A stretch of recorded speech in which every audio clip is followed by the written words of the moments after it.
हम आपके लिए लेकर आए हैं एक ऐसा प्रोजेक्ट जिसे करने के लिए हम तो एक्साइटेड हैं ही, पर हम जानते हैं कि आप भी इसे सुनने के लिए उतने ही बेकरार हैं। जी हां, यह है श्रीमद् भगवद गीता।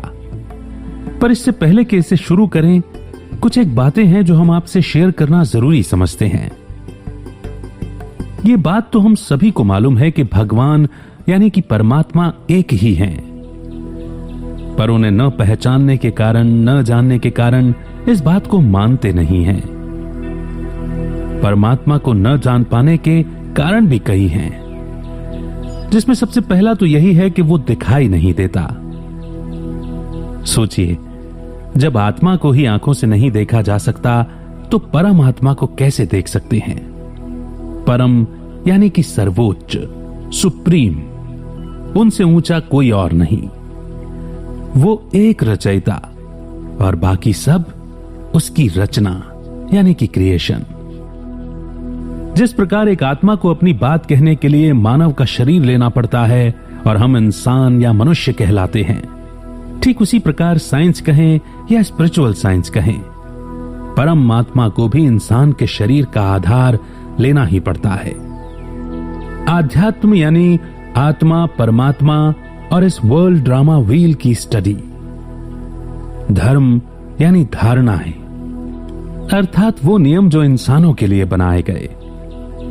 दुनिया में लगभग 12 मुख्य धर्म हैं और सभी में ईश्वर के स्वरूप के लिए समान बातें कही गई हैं। तभी ईश्वर को सर्वज्ञ भी कहा जाता है। महाभारत युद्ध के दौरान आत्मा के धर्म अर्थात आध्यात्म के बारे में दिया गया अनमोल ज्ञान गीता कहलाया, जिसे बाद में लिपिबद्ध कर श्रीमद् भगवत पुराण के रूप में प्रस्तुत किया गया। श्रीमद् भगवत पुराण में वर्णित प्राचीन ज्ञान के अनुसार निराकार शिव परमात्मा ने गीता का दिव्य ज्ञान सबसे पहले ब्रह्मा जी को सुनाया था। इस दिव्य ज्ञान के आधार पर ही ब्रह्मा जी के द्वारा सृष्टि की रचना एवं युगों का निर्माण हुआ था, जिन्हें ब्रह्मा का दिन एवं ब्रह्मा की रात के आधार पर बांटा गया। सतयुग और त्रेता युग ब्रह्मा के दिन कहे जाते हैं और द्वापर और कलयुग ब्रह्मा की रातें कही जाती हैं। इसी ज्ञान के आधार पर आदि सनातन देवी देवता धर्म की स्थापना हुई थी। अच्छी बात यह है कि उपरोक्त सभी धर्म एवं दुनिया में लगभग मुख्य 12 धर्म हैं और इन सभी में परमात्मा का स्वरूप निराकार, ज्योति स्वरूप, गॉड इज लाइट कहकर ही बताया गया है। भारत में भी निराकार परमात्मा के रूप में 12 ज्योतिर्लिंग अर्थात शिव के रूप में पूजा जाता है। उन्हें ब्रह्मा, विष्णु, शंकर का ईश्वर होने से त्र्यंबकेश्वर कहकर भी याद किया जाता है। यहां ये सब बातें शेयर करने के पीछे भाव यही है कि किन्हीं भी नबी अथवा धर्म प्रवर्तक और संदेशवाहकों में से किसी ने भी स्वयं को ईश्वर नहीं बताया। यहां तक कि श्रीमद् भगवद गीता में भी श्री कृष्ण जी के माध्यम से भी यही कहा गया कि परमात्मा कभी जन्म नहीं लेता। वो जन्म और मृत्यु से परे यानी कि बियॉन्ड है, निराकार है, अशरीरी है। गीता के वचनों के अनुसार जो कोई भी परमात्मा को देहधारी मानता है वो परमात्मा को नहीं जानता। अर्जुन को भी उसके सत्य स्वरूप यानी आत्म भाव में टिककर प्रकाश स्वरूप परमात्मा का ध्यान करने का स्पष्ट निर्देश यानी कि क्लियर डायरेक्शन दिया गया है। फिर प्रश्न उठता है कि जब परमात्मा का स्वरूप एक है, उनके एट्रीब्यूट्स भी सेम हैं, तो फिर इतने सारे धर्म कैसे बन गए और सभी एक होकर क्यों नहीं रहते? इसका जवाब है ठीक तरह से अपने धार्मिक ग्रंथों को न समझना। जी हां, ये छोटा मुंह बड़ी बात लग सकती है, पर यही सच है। हम सभी परमात्मा को उतना ही जानते हैं जितना हम खुद को। हम देवात्माओं यानी देवी देवताओं को पहचानते हैं, धर्म आत्माओं को पहचानते हैं, संत आत्माओं को पहचानते हैं, महान आत्माओं और मनुष्य आत्माओं को पहचानते हैं, पर उस एक परमात्मा को नहीं पहचान पाए हैं। शायद इसीलिए हम धर्म के नाम पर अब तक एक दूसरे से लड़ते आए हैं। पर सत्य ज्ञान कभी भी बांटेगा नहीं, वह सभी को एक करेगा। यूनाइट करेगा और इसे ही आध्यात्म कहा जाता है। इसमें कोई दो राय नहीं कि परमात्मा का संदेश है कि धर्म की रक्षा करने से ही आपकी रक्षा होती है।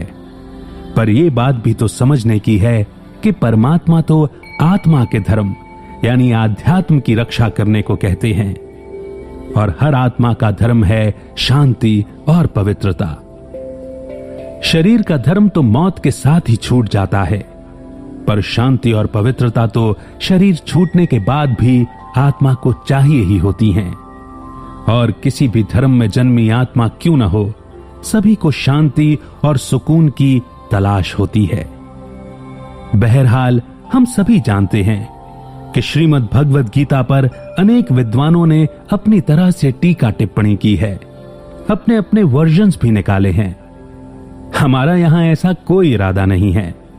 हम सभी ये भी जानते हैं कि इतिहास के पिछले दौर में भारतीय पुस्तकों, धर्म ग्रंथों को कई बार नष्ट भी किया गया है। ऐसे में संपूर्ण सत्य का सामने आ पाना भी संभव नहीं है। पर जितना भी सत्य हम इनमें से पाते हैं, हम उसके लिए इस सर्वशास्त्रमयी शिरोमणि कहलाने वाली गीता को और इसके स्वरूप को सुरक्षित रखने वालों को दिल से शुक्रिया अदा करते हैं। कहा जाता है संस्कृत भाषा के जनक आदि गुरु शंकराचार्य जी हैं, जिनका जन्म 17वीं शताब्दी का बताया जाता है। अतः हम समझते हैं कि अवश्य ही गीता का ज्ञान देवनागरी में बोला गया होगा, जिसे उस समय के लोग बोला और समझा करते थे। हमने भी इसी उद्देश्य से गीता के इस अनमोल ज्ञान को भाषा में बांधने का प्रयास नहीं किया है। हमने एक सरल भाषा शैली का चुनाव किया, जिससे सभी हिंदी स्पीकिंग बेल्ट के गिगलर्स इसे आसानी से समझ सकें। हां, एक बात और, अगर हम सच में चाहते हैं कि गीता का ज्ञान हमें समझ में आए, तो हमें खुद को अर्जुन यानी ज्ञान का अर्जन करने वाली आत्मा समझकर इन चैप्टर्स को सुनना चाहिए। कुरुक्षेत्र यानी कर्म क्षेत्र, धर्म युद्ध हमारे अपने अंदर की अच्छाई और बुराई का युद्ध, योग यानी आत्मा की परमात्मा से मिलने की विधि। आपके लिए जो श्रीमद् भगवद गीता का वर्जन हम प्रस्तुत करने जा रहे हैं, वह व्यास ऋषि द्वारा रचित है। इसीलिए हो सकता है कि हमने जो बातें सुनी और पढ़ी हों, उन्हीं बातों को इस वर्जन में अलग रूप से प्रस्तुत किया गया हो। इसीलिए हम समझते हैं कि यहां विवाद का कोई विषय नहीं होगा। इस आशा के साथ कि आप ब्रॉडर माइंडसेट के साथ श्रीमद् भगवद गीता के इन अध्यायों को सुनेंगे, आइए शुरू करते हैं श्रीमद् भगवद गीता।